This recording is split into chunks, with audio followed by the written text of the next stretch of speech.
They called him a pillar of the South. Colonel Elias Heir, master of acres that swallowed the horizon, and a name carved into county courthouses and powder-stained flags.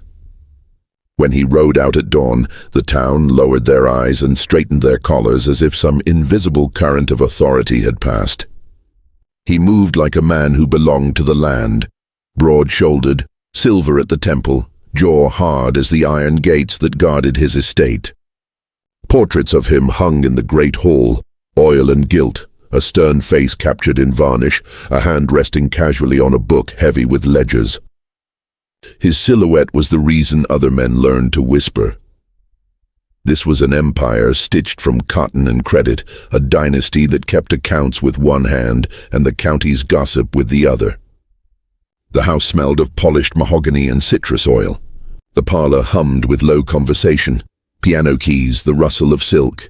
Men of consequence visited, tipped their hats, and left with promises written on the backs of envelopes. Wives whispered the proper names of virtue. Children learned to read the ledger before they learned to pray. In the Heir ledger, every expense was a declaration. Every loan, a subtle reallocation of local power. The family's influence was a currency that moved markets and marriages alike. Outside the columns and the lace, however, scenes were different. The outbuildings squatted in the dust, roofs patched by hands that had no claim to a portrait, no place at the parlor table. Women bent over tubs at dawn. Men with calloused palms guided plows, mended fences, chased storms away with quiet curses. They carried names and stories that never reached the mahogany stairs. They slept to the rhythm of chains, chains that were not always iron, but sometimes law and sometimes silence. This was the other architecture of the estate. The narrow rooms, the whispered exchanges in the dark, the ache of things denied a voice. People admired the colonel because admiration kept them safe. Fear, however, kept the order intact. There were rules: who sat first at the table, who could speak to whom, which sins were punishable by exile and which by a kindly smile. Outsiders thought these rules were moral. Those who lived within them understood their function, protection against chaos and exposure. Everything here was negotiable if the price was high enough. Secrets were the currency that underwrote respect. And like all great houses that survive on secrecy, the Heir mansion carried a single, unspoken center of gravity: the line. The descendants, the expectation that blood would follow blood, title would follow title, and no accident, no whisper, no stain would ever cross the gilded threshold. It is one thing to own property in the South. It is another to own a name that people will defend with more zeal than they defend their own sons. The colonel had spent a life ensuring his line was untarnished. Portraits were commissioned, marriages arranged, scandals buried in ledgers. The family tree was pruned carefully. Any branch that leaned toward scandal was cut, grafted, or reclassified until its truth lay hidden. But dynasties, like storms, gather strength in quiet places. There are cracks in every mural. There are spidered veins beneath every marble. And when a house is built on the bones of others, those bones remember. The same hands that mended shirts and soothed fevers had been the instruments of survival for generations. They could teach a child to read in secret, to fold a letter for the proper hand, to press a thumb into a ledger so their mark would stand disguised as profit. Those small miracles of human cunning were how life was sustained beneath the master's gaze. At night, when the lanterns were banked and the servants' quarters fell into an exhausted hush, a different song threaded through the property, the hush of lies kept tight. The shifting logic of those who must lie so their children will live. In the colonel's bedchamber, the door closed with a lock that meant more than privacy. It meant the safe stowage of reputation. Yet if you stepped into the corridors that fed the attics and the kitchens, you could hear a lullaby named for loss or the low, fierce murmur of people who had learned to keep histories tucked like secret stitches beneath their ribs. Colonel Elias believed, as a man of his era believed, that destiny could be steered like a ship. He believed his family's future was worth more than the life of a single truth. He believed that an arrangement once sealed in shadow and paid in promises could bend history toward his line. For a time his fortress endured and his name prospered. But power, Particularly the power that fears its own mortality breeds a certain kind of desperation. It opens the door to pacts made in darkness, pacts that promise order and demand silence. This is the place where our story begins. A man at the top of his world, convinced he can write permanence into flesh. A community that holds its breath to watch the choreography of control. And a secret so small at first, a choice made in a shuttered room, that it will, in ways no ledger predicted, tear the empire open from within. Listen closely as we peel back the veneers of respect. What you hear will be the slow unspooling of a pact that will not stay buried. The pact was born not in the grand parlor where oil lamps glowed against French wallpaper, but in the forgotten corners of the estate, corners where whispers lingered longer than footsteps and shadows seemed to conspire. Colonel Elias Heir had everything a man of his station was told to desire: wealth, respect, a fortress of land, and the loyalty of a town that bent beneath his gaze. But the one possession he could not guarantee was the one thing his dynasty demanded most: an unbroken heir. His wife's womb had become a battlefield of disappointment, miscarriages spoken of as fevers, stillbirths mourned behind lace curtains. In private, she wept herself empty. In public, she smiled, lips trembling under the weight of expectation. The colonel feared silence more than failure. Whispers traveled fast in the south, and if the town smelled weakness, his legacy could collapse before his death. One night, he walked the lantern-lit corridors with a glass of bourbon heavy in his hand. His steps led him not to his wife's chamber, but toward the quarters of a woman who lived at the edge of his empire, yet bore within her something he could not. Fertility, life, and a secret already stirring in her belly. Her name was Mariah. To the plantation she was a shadow, an enslaved woman with eyes that burned quietly even when her voice did not rise. She was known for her strength, her ability to heal children with poultices, and her defiance that never crossed into rebellion but lingered dangerously close. Mariah carried a child, conceived under circumstances the world would never consider legitimate. The father was whispered about, but no one dared to say his name aloud. Some said it was Elias himself. Others claimed it was his brother. The truth lived only in Mariah's chest, but the colonel believed he knew enough. That night, he spoke to her in low tones, careful not to rattle the silence of the estate. His words were not a request. They were an arrangement wrapped in the velvet of authority. "When the time comes," he said, "your child and mine will trade destinies." His voice had the chill of command, but beneath it, there was desperation, the crack in the armor of a man who feared the end of his name. Mariah's eyes met his, steady as the roots of the oak trees that lined the fields. She understood more than he spoke. This was not simply an exchange of infants, it was the theft of a future, the reforging of bloodlines. If she agreed, her child would live in silk, bearing a name tied to power. But another child, born into legitimacy, would be lowered into chains, taught to bow where he should have stood tall. It was a crime against nature itself, a gamble with the gods. She should have refused. Every part of her body screamed to protect what was hers. Yet Mariah had lived long enough under the colonel's shadow to understand that refusal could mean more than punishment. It could mean death. A whip was not the only instrument of violence. The ledger could erase a family. The auction block could scatter blood across states. And the quiet nod of a master could ensure a disappearance no hymn would mourn. So she listened. She did not nod, nor did she weep. She simply let the silence become her answer, and in that silence, the pact was sealed. The colonel promised what he thought might soothe the weight of her decision. Her surviving kin would never be sold. They would remain on the estate, safe from the auctioneer's block. To him, this was generosity. To Mariah, it was a reminder of the chains around her throat, chains he controlled, even as he offered them as a gift. Still, she clung to the fragile promise, because in a world built on cruelty, even a false assurance could mean the survival of her blood. The night ended with the colonel's footsteps retreating, leaving behind only the heavy scent of bourbon and the unbearable knowledge of what she had just consented to. She sat long after he left, her hands resting on the curve of her belly, whispering apologies to the life within her. A pact had been made, one that carried no ink, no signatures, only flesh and consequence.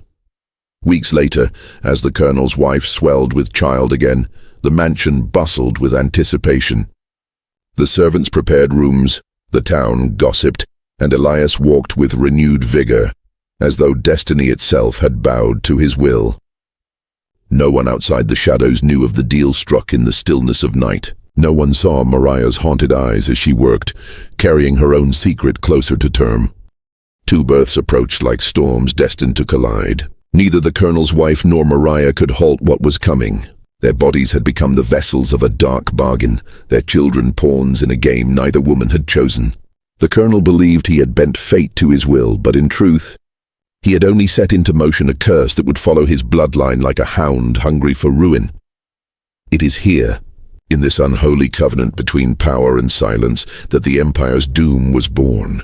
A dynasty thought unshakable was already crumbling at its foundation, and the world had not yet seen the first crack. The night of the births came cloaked in rain, a storm that rattled the shutters of the Heir estate and drove the fields into mud. The heavens seemed to know what the earth had not yet witnessed. A line was about to be crossed, one that no scripture, no law, no ledger could ever sanctify. In the grand house, the colonel's wife labored under candlelight, her cries muffled by heavy curtains and the murmured prayers of a midwife brought from Charleston. Her body shook with the weight of expectation, every contraction a reminder of what was at stake. If she bore a son, the colonel's empire would stand unchallenged, his legacy secured.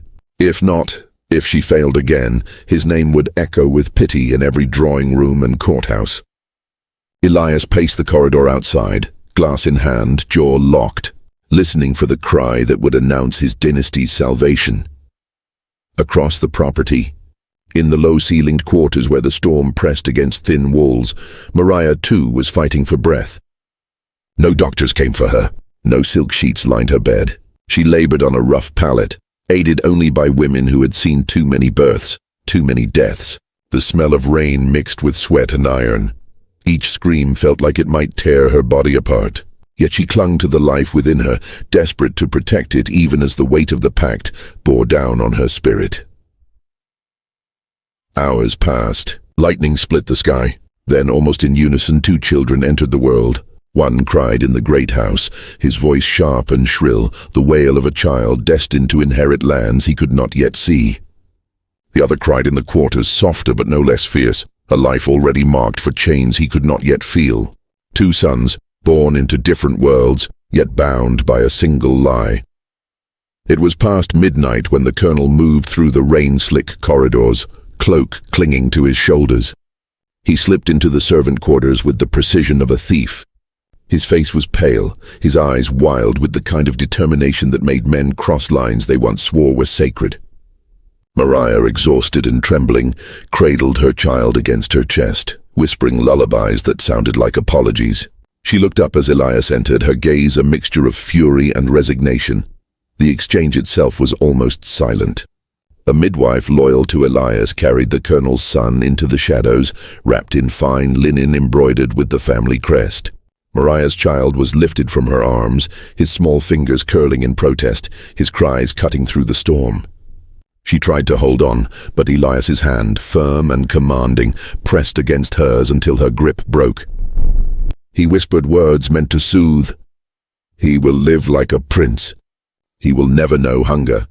But to Mariah they were ash, empty justifications for theft. When the babies were placed in opposite arms, the world seemed to tilt. The colonel's wife, delirious with pain, never knew that the child pressed to her breast was not her own. She kissed his forehead, whispering prayers of gratitude, believing God had answered her pleas. In her arms lay Mariah's son, now heir to the empire. In the quarters, Mariah clutched the colonel's true blood, swaddled in rough cloth, already condemned to a life of servitude.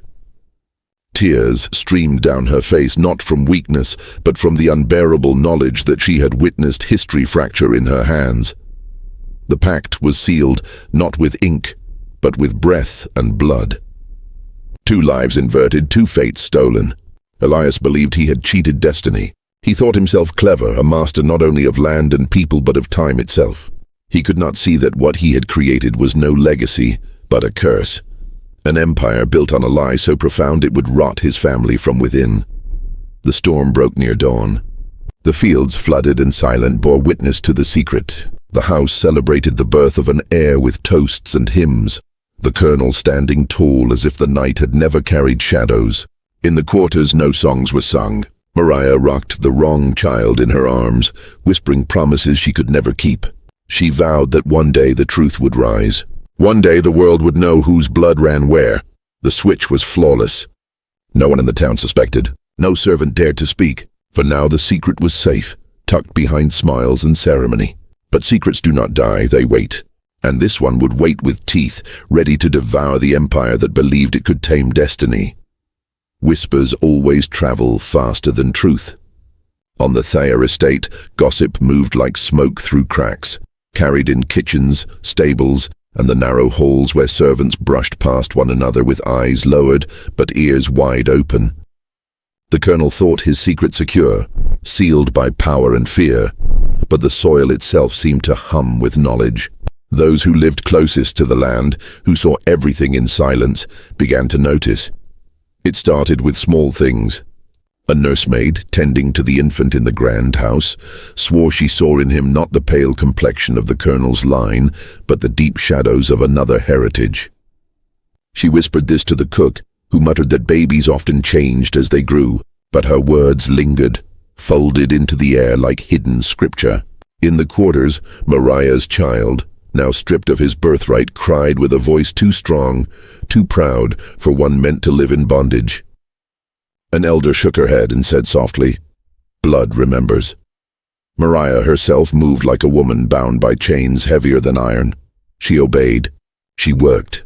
She lowered her gaze, but within her lived a scream she could not release.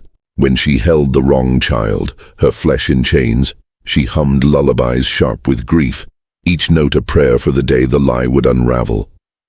Other women in the quarters saw her sorrow and said nothing aloud, but in the dark, while braiding each other's hair or tending fires, they told stories of blood stolen, of futures reversed, of curses that follow men who try to cheat the truth. The colonel dismissed such murmurs as nonsense. Yet unease began to creep even into the house. His wife, pale but recovering, sometimes studied her son's features too long. She told herself that love made the child hers, that God had blessed her after years of loss. But deep inside she felt a shadow, a dissonance between what she expected and what she saw. She buried those doubts with prayer, but prayer has never been enough to bury blood. As the months turned into years, the 2 boys grew. The heir, raised in silk, laughed and toddled across marble floors, attended by tutors and servants who dared not look him in the eye. In the quarters, the other boy grew strong and restless, his back already marked by labor, his hands learning to carry burdens that were never meant to be his. The people who watched them, the wet nurses, the field hands, the women who cleaned the parlor floors, began to notice something uncanny.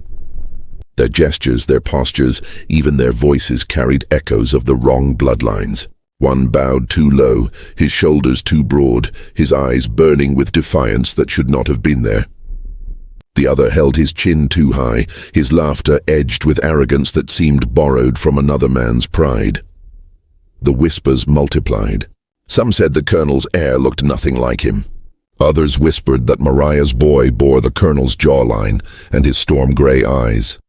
In church pews, heads turned. In taverns, men muttered between drinks, but no one dared to confront the colonel. Fear was a cage stronger than curiosity, yet fear cannot silence the land. The slaves in the quarters told their children not to speak the truth, but children listened poorly. They repeated what they heard in sing-song rhymes, games played in the dust.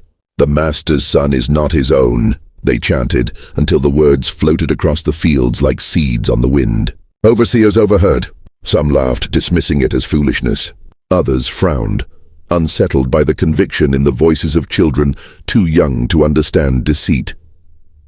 Mariah lived each day with the knowledge that her son carried chains he was never meant to bear. She watched him grow into strength, his eyes betraying a mind too sharp to remain silent forever. She also watched the heir in the grand house, her own flesh living in stolen comfort, growing arrogant, entitled, blind to the blood that pulsed within him. Each time she saw him carried across the veranda, she bit her tongue until it bled, swallowing truths that would only destroy her family sooner. The colonel believed silence was safety, but silence is never empty. It fills with whispers, with doubts, with a poison that spreads until even the air becomes heavy with it. By the time the boys reached their 5th year, the estate itself felt unsettled. Animals grew restless at night, servants stumbled over their duties, accidents occurred with strange frequency. Superstition took root. Some swore the land was cursed, that the storm the night of the births had not ended, but had only moved underground, waiting. The pact had been made in shadows, but shadows cannot contain truth forever. In the corners of the estate, in the hushed exchanges between women, in the songs carried across the fields, the secret lived, and secrets once alive never die quietly. The years passed, and with them the lies grew flesh. By the time the boys reached 10, the difference between them was no longer a murmur in the dark, but a storm waiting at the horizon. The child raised in silk, the so-called heir, bore himself with pride that felt unnatural, as though it had been stitched into him rather than born within him. He strutted through the halls of the great house with the arrogance of nobility, yet his features told a different tale. His skin, though fair, carried undertones that unsettled the women of society who visited the estate. They whispered behind gloved hands, their eyes flicking between the colonel and the boy, noting how little of the father's face lived in his son. Meanwhile, in the quarters, the other child grew under the crushing weight of servitude. His back knew the lash, his hands grew calloused with labor, but his eyes, those grey stormlit eyes, were unmistakably the colonel's. Even the overseers noticed it, though none dared speak openly. Among the enslaved, however, it became a quiet prophecy. That boy is not meant for chains. They said it in hushed tones at night, as though naming destiny itself might bring wrath upon them. The so-called heir began to absorb lessons in Latin, scripture, and the management of land. Tutors complained of his temper, of his arrogance, of a defiance that seemed to resist every discipline. Yet the colonel dismissed these complaints, blinded by his obsession to protect the pact he had forged. The boy's failures, he argued, were signs of strength, evidence of a fiery spirit destined to rule. The mother, though, still watched in silence, torn between love for the child she had raised and a deep unease that she could never name aloud. And while one child studied under chandeliers, the other listened in shadows. The boy in chains watched the colonel's movements, memorized the commands he gave, the way his hand swept across maps, the tone he used to command respect. He learned not from books, but from observation, his mind sharp as a blade hidden in cloth. The other enslaved men saw him question too much, saw him dream too loudly, and feared for him. "The master will not suffer a mind like yours," they warned. But the boy could not quiet the storm inside. He knew, without knowing why, that he was not made for fields alone. By adolescence, the whispers that had once slithered unseen began to find shape. Guests noted the heir's features again and again. Some laughed at the irony that he seemed more like Mariah than the colonel's own line, though they did not understand the reason. Others wondered if the colonel's wife had been unfaithful. Such suspicions carried venom, poisoning reputations and friendships. And so the colonel grew harsher, more rigid, more desperate to assert control over a truth that slipped like water through clenched fists. The heir, though pampered, carried a restless violence. He beat servants for sport, mimicked his father's authority, and grew reckless with his privileges. Yet the other boy, though lashed and starved, carried himself with a dignity that could not be broken. At times, when he walked through the fields, even the elders bowed their heads as though before a king in exile. Fate tightened its grip. The two boys, bound by blood but divided by deceit, began to clash. The heir could not stomach the defiance he sensed in the enslaved boy, could not tolerate the strange mirror he saw in him. When their eyes met across the estate, something primal burned between them, a recognition neither understood but both feared. The colonel saw it too.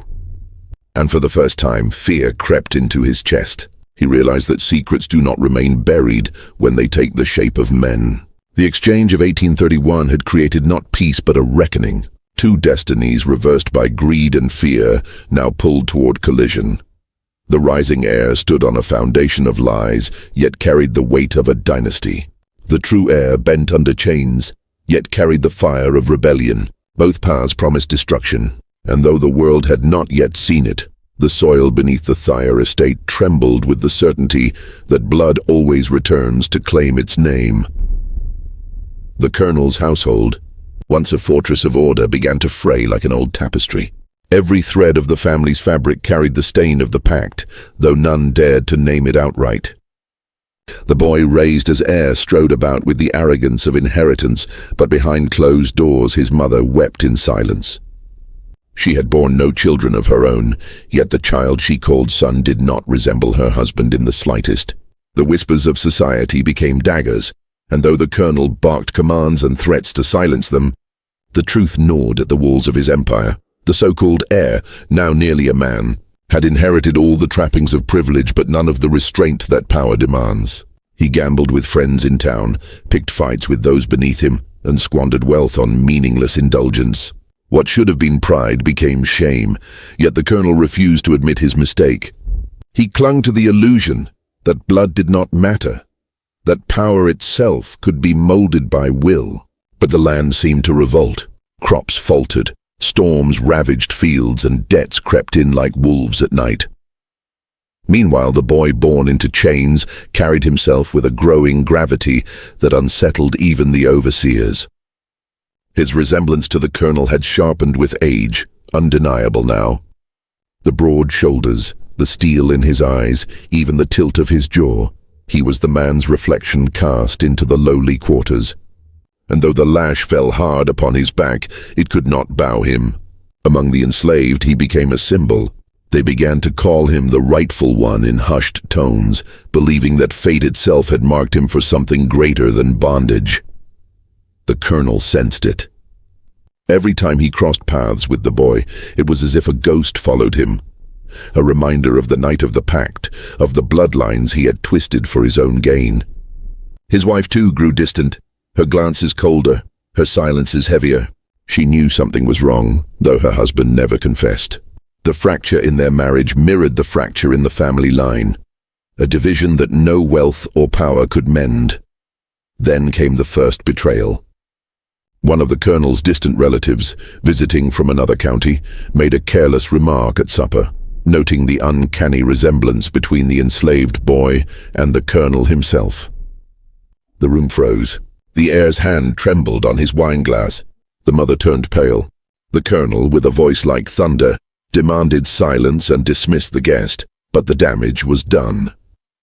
Eyes had seen what words had now set aflame. The heir, already jealous of the strength and quiet dignity of the enslaved boy, began to seethe. He could not stand the notion that his claim to power might be doubted, that a slave could share his blood. His cruelty grew sharper, directed most viciously toward the one who mirrored him. He struck him in front of others, desperate to prove dominance, yet each blow only deepened the suspicion that the two were bound by something more than chance. The household cracked. Servants carried rumors into town. Townsfolk carried whispers into the city. The colonel fought to choke the tide, but it was too late.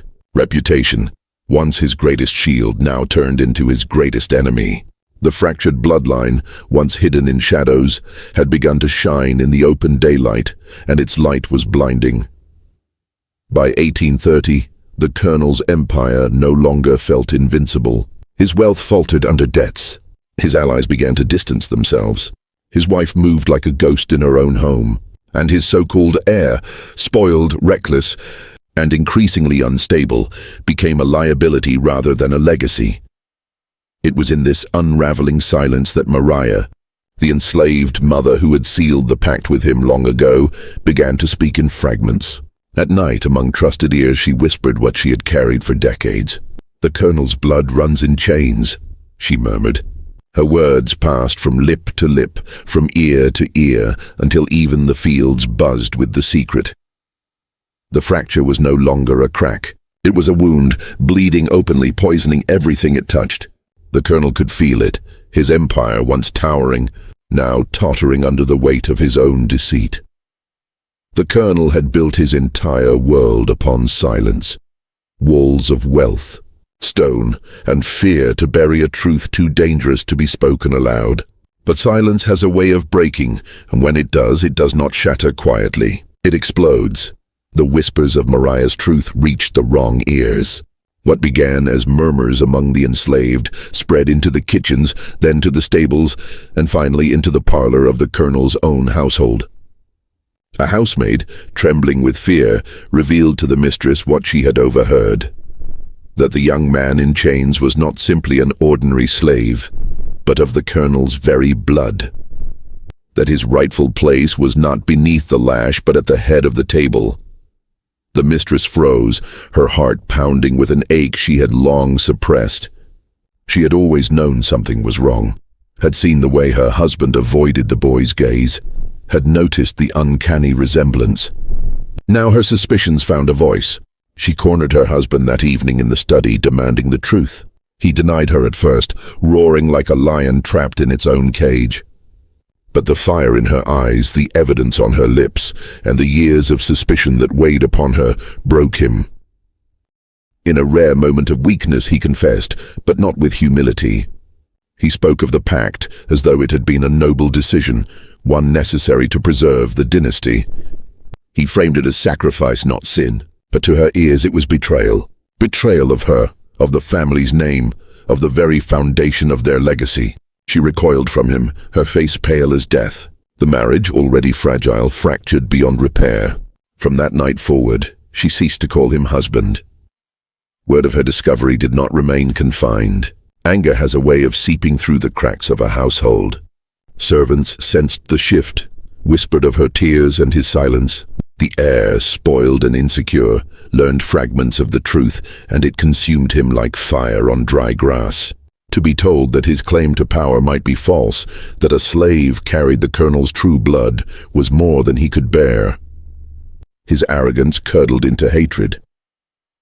One evening, driven by drink and rage, the heir confronted the boy in the quarters. He struck him before the others, calling him impostor, shadow, curse. The boy, beaten but unbroken, did not retaliate. He stared back with eyes that burned like mirrors, reflecting the heir's weakness. That silent defiance cut deeper than any blade. From that moment, the heir swore he would destroy him, whatever the cost. But fate was already moving. The townsfolk had begun to whisper as well. A visiting merchant, overhearing servants' gossip, carried the tale into the city. Rumors spread of a southern colonel whose bloodline was tainted, whose empire was founded on lies. Rivals seized upon it, enemies sharpened it, and allies turned their backs. In a society obsessed with blood, honor, and reputation, such whispers were poison. The colonel, cornered, tried to reassert control. He punished those he suspected of speaking out. He tightened discipline, increased cruelty, and ruled with fear sharper than ever. Yet each act of violence only betrayed his desperation. The more he tried to bury the truth, the more the soil refused to hold it. Then came the moment of rupture. Mariah herself, weary of years of silence, revealed the secret fully, not to all, not in open daylight, but to the boy himself. She told him of the night of his birth, of the pact struck in shadows, of the life stolen from him. Her words were not bitter but heavy, weighted with sorrow. "You are his blood," she whispered, "and that blood is cursed."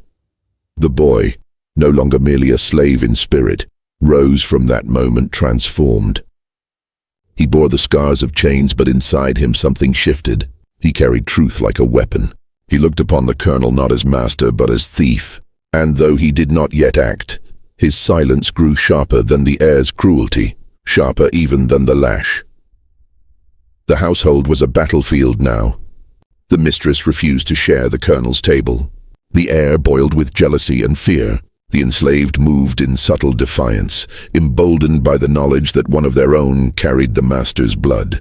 And the colonel himself, once the picture of control, wandered his halls like a hunted animal, haunted by every glance, every whisper, every shadow. Betrayal had blossomed fully, not from outsiders, but from within. Wife against husband, son against father, brother against brother in blood, though neither would name it aloud. The empire stood, but its foundation had rotted through. By the end of 1830, the Southern Colonel's dynasty was no longer a fortress, but a house of cards trembling in the wind. All it awaited was a storm strong enough to send it crashing down. The year 1831 entered not with celebration, but with an ominous silence that settled over the Colonel's estate like a shroud. The air itself seemed heavier, the skies darker, the winds colder. Superstition gripped the enslaved quarters. Even the overseers muttered uneasily of bad omens. Something was coming. Something born not of chance but of the pact sealed years before. The first blow struck in the dead of winter. A fire erupted in the stables without warning. Horses screamed in terror as flames devoured the wooden beams, the heat rising like judgment itself. By the time the blaze was contained, half the livestock lay dead, and with them a fortune in wealth. Some swore they saw a shadow slip into the night just before the fire began, but no one dared speak too loudly. To accuse was to risk wrath, and wrath in that house was deadly. Spring brought no relief. The Colonel's crops, once the pride of the county, failed under strange blight. The fields blackened as though cursed by the very earth. Even seasoned hands who had worked the land for decades admitted they had never seen such destruction. The once rich soil seemed poisoned, unwilling to yield to the man who had poisoned his own bloodline. By summer, tragedy no longer whispered, it shouted. Fever swept through the quarters, sparing few. Men and women fell in waves, their bodies burning, their breath shortening until silence claimed them. The boy, his rightful heir, watched helplessly as his friends and family perished around him. Though he survived, he carried the grief like a stone upon his chest. And with that grief his resentment deepened. If his true blood had placed him in chains, then surely his true blood carried a curse. The Colonel's wife, once merely cold and distant, now seemed almost ghostly. She refused his touch, refused his table, refused even his name. Rumors spread that she prayed nightly, not for her husband but against him. That she begged heaven to deliver punishment upon him for the pact that had stolen her dignity. Some swore they saw her kneeling in the chapel with her hands bloodied, as though she had clawed at the very altar itself. Then came the heir's unraveling.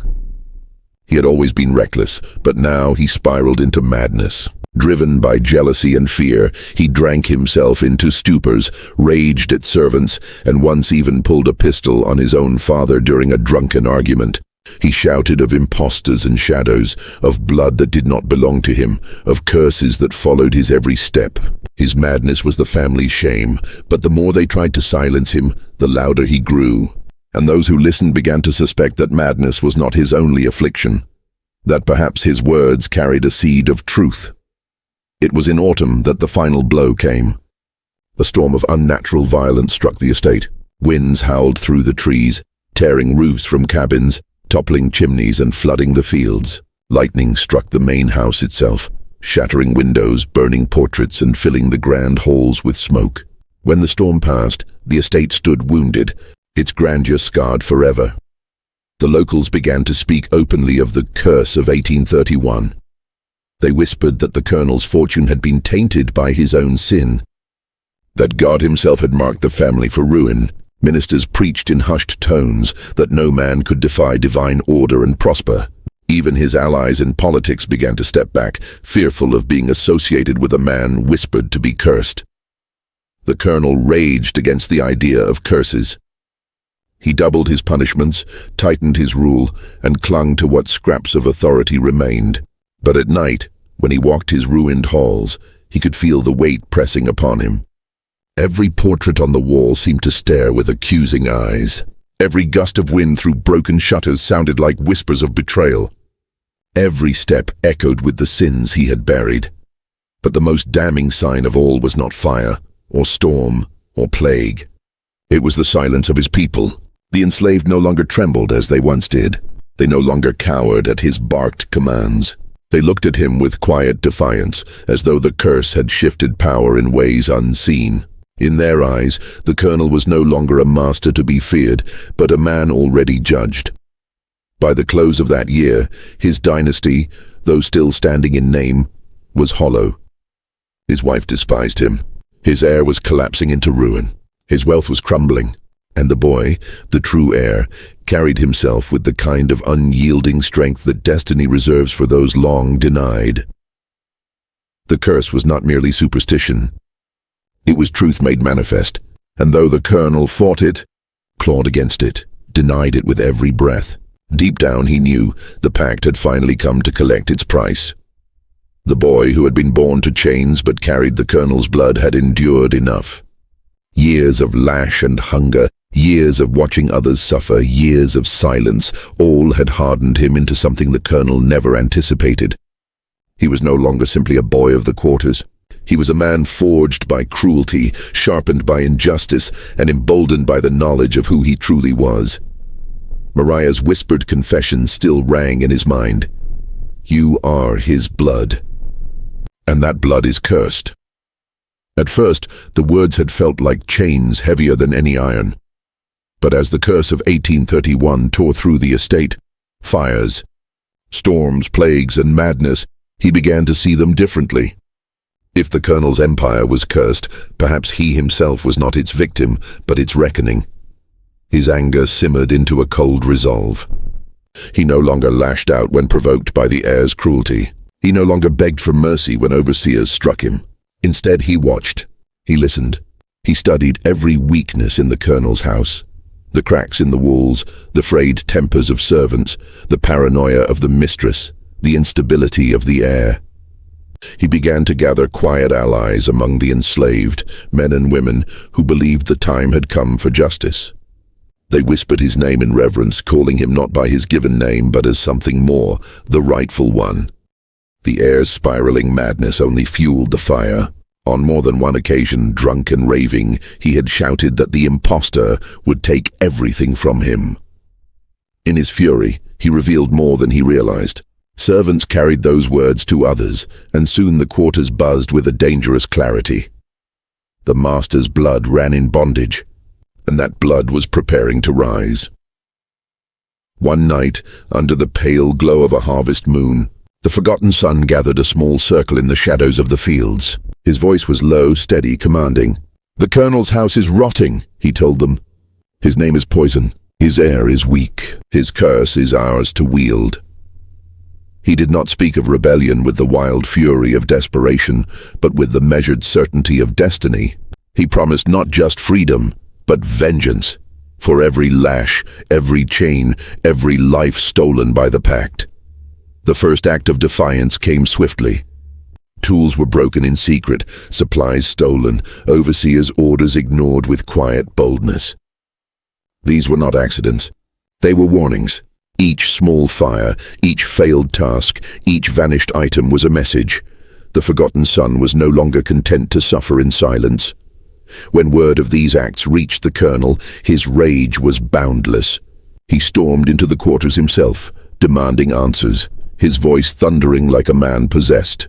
Yet when his eyes fell upon the boy, his own reflection standing unbowed, his voice faltered. For the first time, he saw not just rebellion, but judgment. The heir, maddened by jealousy, struck first.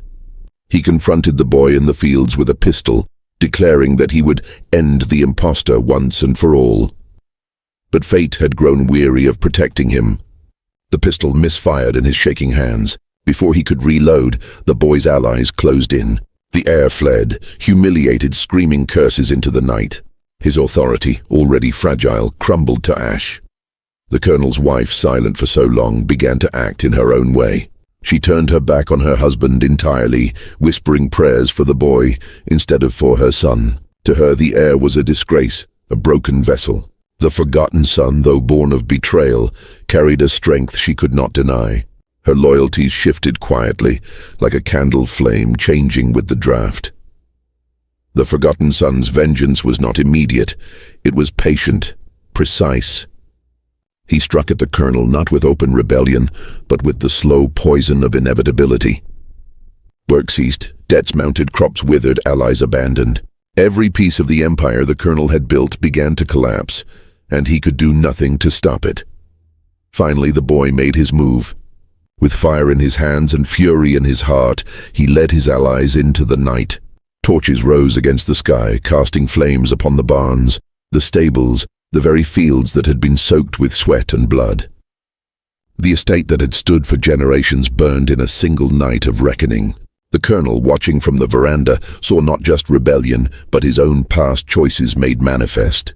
His pact, his betrayal, his stolen blood, it had all led to this inferno. The forgotten son stood at the edge of the flames, his eyes locked with the colonel's.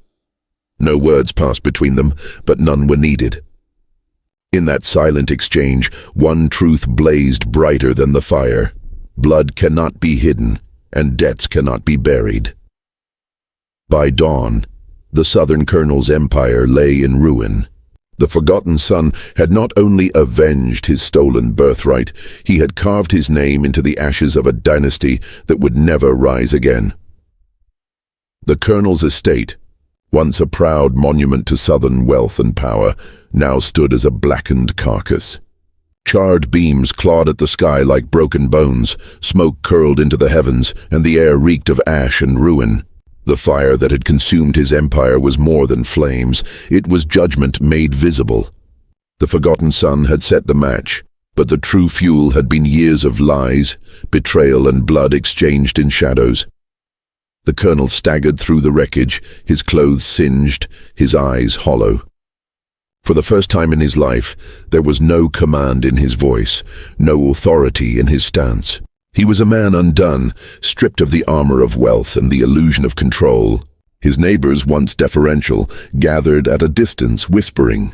Some shook their heads in pity, others in scorn.